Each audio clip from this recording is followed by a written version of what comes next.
Hi, welcome. My name is Dale McCluskey, and on this video, I just want to take a minute to discuss the issue of dogs coming into agreement with the relational changing process.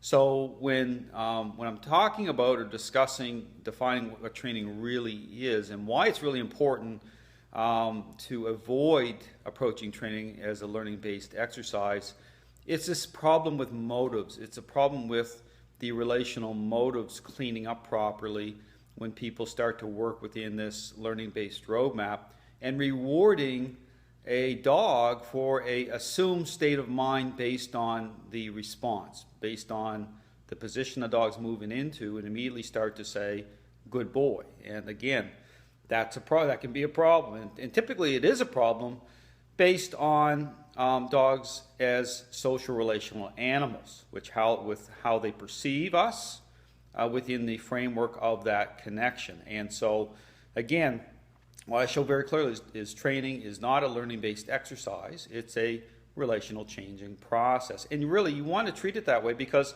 what I show is that it matters. Okay, when people are looking at, say, bringing a dog back from the edge of aggression, getting to where you want to go in the relationship, how this packages up is a big deal. And even trainers who approach it as a balanced approach or within the framework of kind of a in-between point, what I show is that is a problem as well. It's not, there's no in-between point here. There just appears to be a in-between point based on on the dog, how the dog's responding. But again, you have to go deeper than that and you have to start to identify, put that in context and ask the questions, why is the dog responding?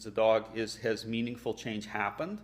Has relational change happened? Or is the dog continuing to devalue that owner at some level? It's kind of like what's in it for them. That's why, you look at using treats.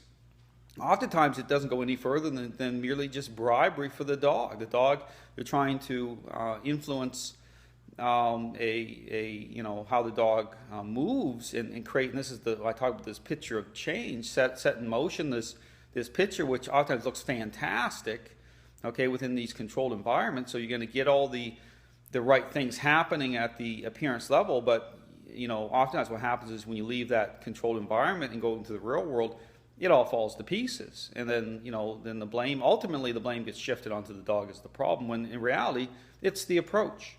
So anyway, just something to think about. And when I talk about coming into agreement, okay, understand that it's what's reasonable. If you really keep that word in mind, it's about the context of influence, okay?